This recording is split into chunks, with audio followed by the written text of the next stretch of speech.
Hello world, welcome back to Razor RC. Time to do another review video. This time we are reviewing the Team Associated T6.1. This is a 1/10 scale electric race stadium truck from Team Associated. It's a kit, you got to build it yourself, paint it yourself, buy your own electronics and all that good stuff. And yeah, so this is the latest race stadium truck from Team Associated. It's basically the brother of the SC6.1, which is another kit that I owned. I actually converted my SC6.1 short course into the T6.1. They share basically 95% of the same parts. You just basically need a different chassis, different body mounts, and you can pretty much flip from one to the other pretty easily. So this retails for $339.99 here in the United States.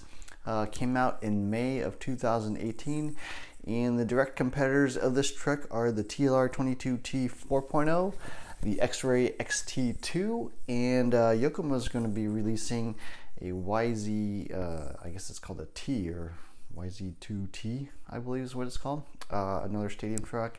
Kyosho also has a stadium truck, the RT6, but it's quite old at this point and pretty outdated, so not really a truck that you would normally want to buy. So here it is, the Team Associated T6.1.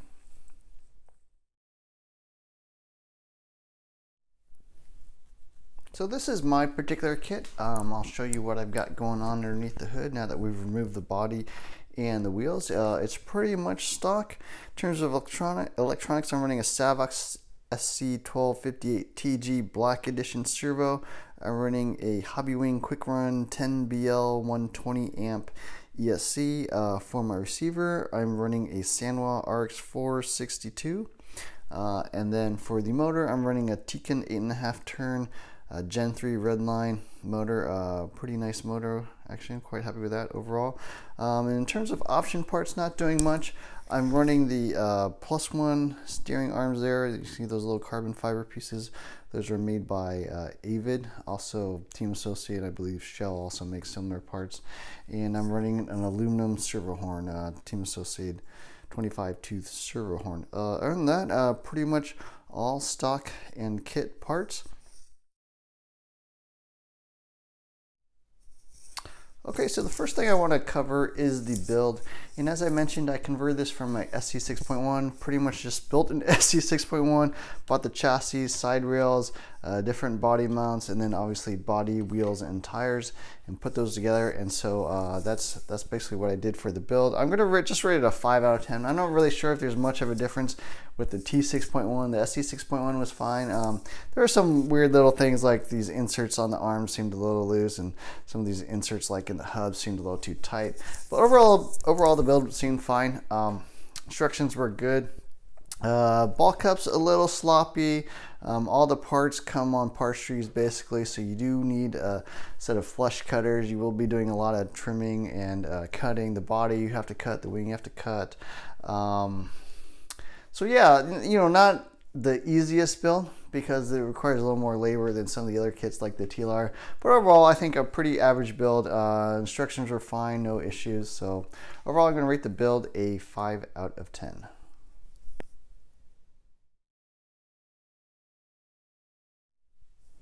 Next area I want to talk about is the design, and this is one of the highlights of this particular stadium truck. So the T6.1 is based off of the B6.1, which is the latest generation two-wheel drive race buggy from Team Associated, probably the most popular race kit in the world sold today. Definitely it is in the United States.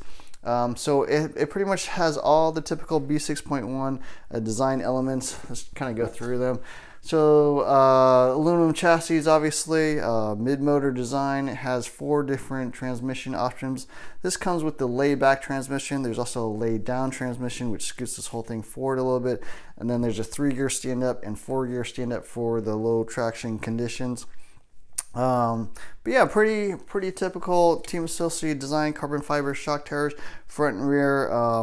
Options in terms of adjustments, there's a ton of adjustments on this car. So in the front, you got your typical shock location adjustments on the arm and the shock tower, 3 positions each. You also have your adjustable camber link positions, 3 different positions here on the camber block, 2 positions here on the I guess you call it the hub carrier out there on the rear. Steel axles, adjustable axle height, so you have 4 different positions for raising and lowering the spindles. That's pretty much for lower traction conditions up to high traction conditions for carpet. Adjustable steering arms, of course. This actually comes with the +0 or 0 steering arms by default, but the +1 arms are a very common upgrade and actually come standard on the B6.1. I'm not sure why they didn't put it on this kit, but definitely something you'll want to look into. Reverse bell crank system, adjustable Ackerman here with these ball studs, of course.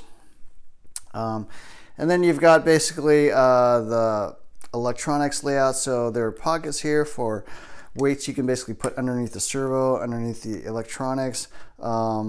And I think maybe even some of these side pockets, I think you can get weights. I'm not really sure. No one really buys those, but you can get brass C-blocks, weights for underneath the battery. So 5 different battery positions. If you're running the layback, I think you only really use 4 of them. I'm running the number 2 position, as you can see there. And then in the transmission is actually a pretty cool feature of this design. So the transmission case or diff housing case basically splits into 3 different sections. So you got a left, a right, and a top, and you can basically remove the top and get access to your diff without, you know, taking apart this entire transmission and pulling it out of your vehicle. So pretty nice. You've got adjustable diff height with 4 different positions, 0, 1, 2, 3. So you can raise and lower your diff. That's something you'll want to do as you raise and lower your ride height. Slipper here on the right side. So this is a difference from the T5M. You know, you basically have the slipper on one side and then basically the adjuster nut and spring on the other side. So I guess this basically centralizes the slipper a little bit more in the entire vehicle. Rear end, you've got the rear shock tower. You've got the body mounts with a little extension piece here, depending on whether you're running the shocks on the front or back of the arms. If you're running the shocks on the front, you put the shock tower on the front of the transmission. If you're running on the back, you move it to the back and you get rid of the spacer piece, essentially. And then for the shocks, standard 3 positions up top.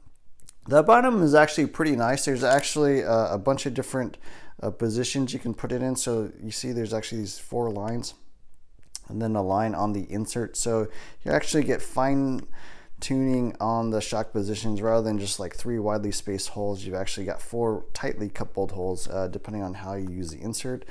On the rear end, you've got aluminum hexes, 7 millimeters in thickness. Adjustable axle heights, so you can actually raise and lower where this hub actually is mounted onto the arms. And then another cool feature, the rear hubs have these basically 5-hole position inserts that you can mount the camber link onto, but you can flip it upside down, so essentially you have 10 different locations on where to mount that camber link. Now, I think everyone pretty much runs top middle, but it's kind of neat to see that you have that adjustment.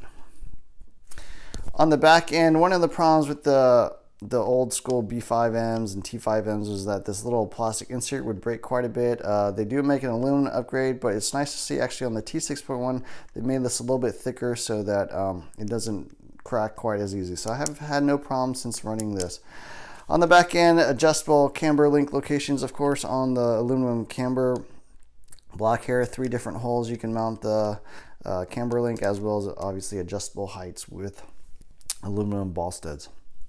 So as you can see, a ton of adjustments, really more than excuse me, really more than any other vehicle. You actually also have these aluminum C&D blocks with these plastic inserts so that you can actually move the pills in or out, which adjusts basically the hinge pin location, so you can add toe-in, reduce toe-in, add anti-squat, even adjust track width.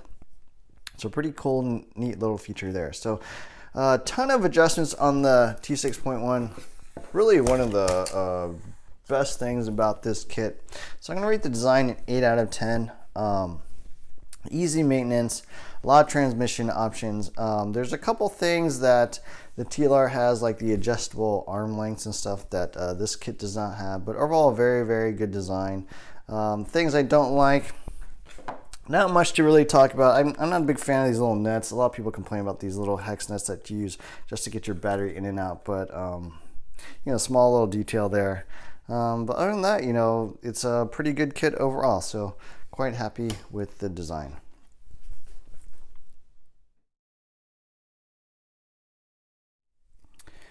Next category to talk about is the performance of this truck. And I want to talk about this in a couple different areas.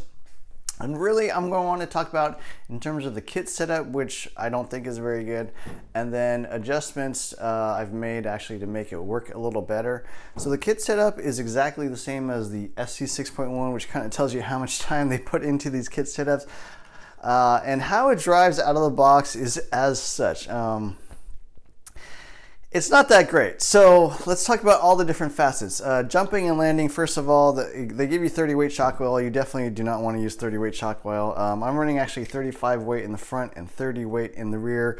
27.5 weight in the rear. 30 weight is actually too thick, I found. I mean, it tends to pack a little too much in the rear end and really just not absorb the jumps quite that well. It jumps okay, not particularly neutral, a little bit erratic in the air in my opinion. My TLR definitely jumps and lands quite a bit better. The shocks on this, definitely need some work. Not just the shock oils, but I predict in the future people are going to be using different piston combinations. If you look at what the pros are using, I mean, they basically upgrade the entire shock. They're using the Kashima shock bodies, they're using the chrome shock shafts, they're using the machined internal. So I'm sure if you spent $100 on all those upgrades, it would jump and land a little better, but out of the box, not particularly impressive.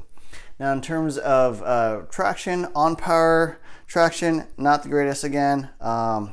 Braking, corner entry, it tends, so one of the most notable things you'll find about the kit setup is that it likes to swap ends a lot. It tends to oversteer entering the corner. The rear end gets super light. Mid corner, it actually pushes. It's really weird. Actually, that's why I'm running the +1 arms. That helps quite a bit. So mid corner, it'll push, especially if you got the shocks on the back of the tower. Moving into the front will allow you to be a little more neutral mid corner, carry more corner speed, not push quite so badly. And then, yeah, corner exit. Really, missing some rear traction. So overall, I was not that impressed with the kit setup. So the changes I made, I'll kind of run through real quick and explain why. As I mentioned, the +1 steering arms, that is a big help. You'll notice all the official setup sheets out there, they're running this. I wish that came out of the box. I'd consider that a must-have upgrade. On the front end, as mentioned, I'm running 35 weight oil. Still running the white springs. Definitely going to try gray and maybe a little bit thicker fluid on the front, but overall that's okay. Yeah, hubs, spindles are all still using stock location. And then moving on to the middle of the vehicle, that I'm running the number 2 hole. The diff height, I'm actually raised it up a little bit. I'm running 26 millimeters of ride height front and rear. Stock is 27 millimeters. Obviously a little lower ride height will give you a little less tendency to flip and traction roll. But when you're lowering the ride height, you definitely want to consider raising the diff height. That gives you a little more bone bind, gives you a little better forward traction, and that actually helped me quite a bit curing some of my rear traction woes, corner exit traction. And then on the rear end, I'm running 27.5 weight oil. That seems to be pretty good. Pretty happy with that overall. And then I moved the rear hubs back 1 millimeter. I think Brent Tilke is running that as well. Not all the guys are running that, but I found it just to keep the truck a little more stable. I mean, it's got a fairly short wheelbase and tends to kind of want to swap ends. I just found that to be a little more stable. That's definitely one of the things you'll be looking at in terms of fixing the truck. And on the rear end, you definitely want to go up from the 1 millimeter ball stud washer they have in the back in the kit setup to somewhere between 2.5 through 3 millimeters. I'm running 3 millimeters. That seems about right for me. And so yeah, overall the truck's driving much better. Definitely needs some setup work. Still working on it. Doesn't drive as well as my TLR 22T 4.0 as of today. Hopefully I can get there. So other things I noticed about the truck, I mean, so the truck's kind of inconsistent.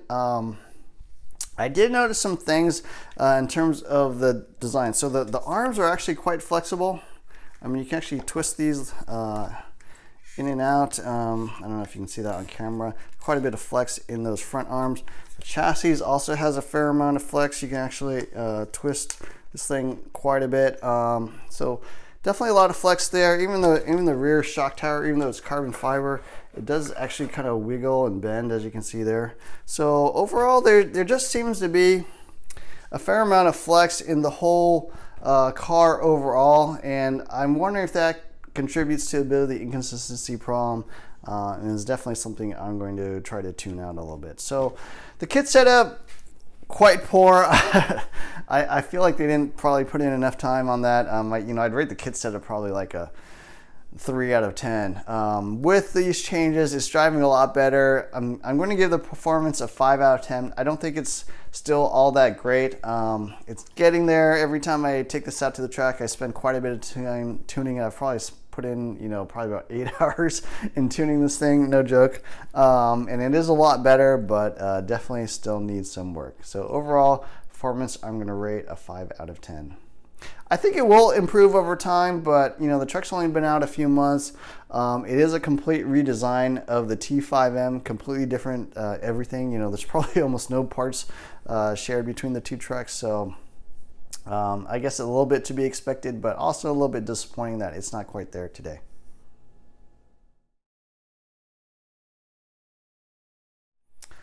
So let's talk about durability, and actually I haven't broken a single thing on this truck. It's proven to be very, very durable. I've lawn darted more times than I can count. I've crashed it in pretty much every conceivable way. I've cartwheeled it, landed on the roof, smashed into stuff.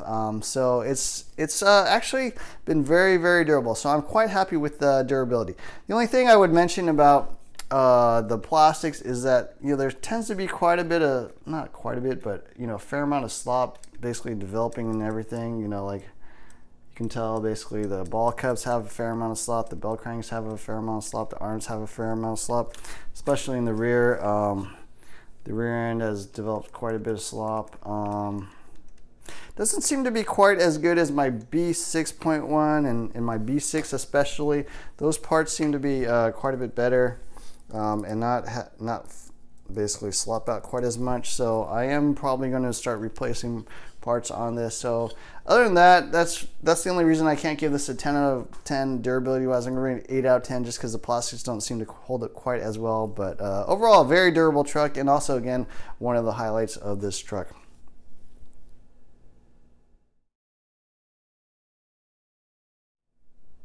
Okay, so the next category is maintenance, and working on this truck is quite easy. Obviously, as I mentioned, the rear transmission comes apart in basically a top section that you can pull off, which allows you to get into the diff very easily. Steering wheel is easily accessible. Everything's quite easily accessible. The only thing I would mention is the rear screws here on the top of the transmission case are hard to get to because the wing mount is in the way, and so I've actually Dremeled these out to allow you to get a hex driver on those. Definitely something I would recommend looking into. Other than that, some of these screws here on the shock tower can be a bit difficult to get to normally, but yeah, overall maintenance is quite easy. The pills just pop out with basically 2 screws underneath, and you can adjust both the front and the rear pills quite easily once you pull the arms. So they did a really good job making this truck easy to work on. It's definitely easier than a lot of the other trucks out there. So I'm going to give the maintenance a 9 out of 10. I think it's quite nice and quite easy to work on.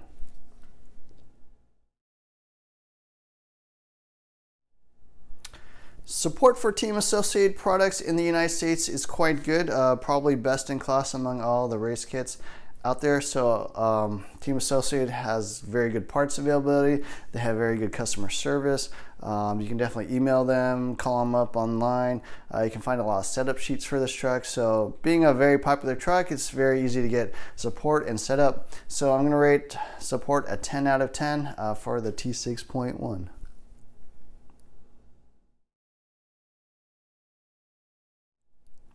So So last category to talk about is value, and the T6.1 sells for $339 here in the United States. I'm going to rate it a 5 out of 10. The TLR is a little bit cheaper and comes with a little bit more stuff. The X-Ray and the forthcoming Yokomo are quite a bit more expensive. The Team Associated, I think it's pretty well equipped overall. You know, it's got a lot of aluminum. Basically everything blue on here that you can see is aluminum shock standoffs, basically aluminum shock bodies, titanium nitride shafts. You still have plastic caps though, steel turnbuckles and steel ball studs, steel front axle, little aluminum bits here on the servo mount, and the little wheel battery nuts back here. On the rear end, all aluminum C and D blocks with aluminum camber block as well, aluminum 7mm rear hexes, which is nice, and then a little bit of aluminum here on the inserts. Also, of course, very nice carbon fiber shock tires, 4mm in thickness, front and rear, and so you get a little bit of bling, a little bit of extra touch there on the shock tires. But on the downside, everything still comes on parts trees. You got to cut stuff off yourself. Nothing is bagged. You've got to basically cut and trim the body yourself. There's no wheels in the box. You know, so you're gonna have to spend $10 or $15 more on wheels. The body that came with the T6.1 was a thin, I think it's a Proline body. I think that was a mistake because I actually bought the same part number, but as a replacement body, because you know this started out as an SE6.1, and that was the thick body. So I don't know if the thin body was a mistake, but if it was intentional, I'd say that's again losing some value there, because those bodies just do not last. So overall, I'm going to give the value a 5 out of 10. Not great, not bad, but okay.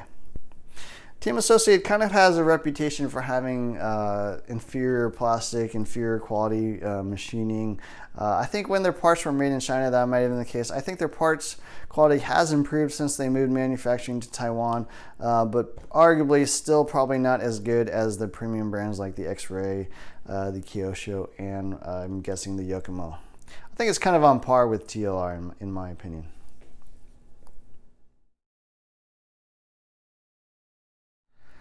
So that's pretty much my review of the T6.1. Overall, I'm pretty happy with the kit. I think it's got potential. I do think that the kit setup and even my initial setup here leaves a little to be desired. I've got some decent traction. I got rid of the mid-corner push. I've still retained my corner entry steering. Jumping, landing, still not great. I'm gonna work on that. And then the main thing I'm still trying to dial out is the inconsistency. I do feel like this truck is a little bit erratic, and it does feel like, you know, it kind of loads up in the corners. Like the transition from mid corner to on power, you know, kind of is a little bit erratic. It's almost like the truck loads up and then releases like a spring, and it kind of jumps out on you in terms of what the truck is trying to do. So I'm gonna try to dial that out. I know a lot of guys like having a lot of flex in their cars, like they remove the waterfall, make holes and stuff like that. I'm not a big fan of having a lot of erratic flex is what I'd call it, you know, stuff where it kind of loads up and then releases. Flex gives you traction, but it also makes the truck a little bit harder to drive in my opinion, by basically not always responding the same way each time. You know, flex is not dampened, so it tends to kind of release like a spring on you. So anyways, overall I do like this truck. I'm going to keep it. It does drive quite a bit better than the SE6.1 which I had before. I'm glad I made the conversion. It's quite a bit more fun to drive. I think the tuning will get there, and that's kind of my project for the next few months, trying to get this thing working better overall. So high points, durability is awesome. Adjustments is awesome, so I think you will be able to get the tuning there. Low points, maybe the performance isn't quite there yet today. So anyways, that's my review of the T6.1. I hope you enjoyed it. Sorry this video was a little bit long, but look for more videos soon. Please hit the like, subscribe, add notifications button if you can, share with your friends. That all helps me out, and that's it. Take care, guys.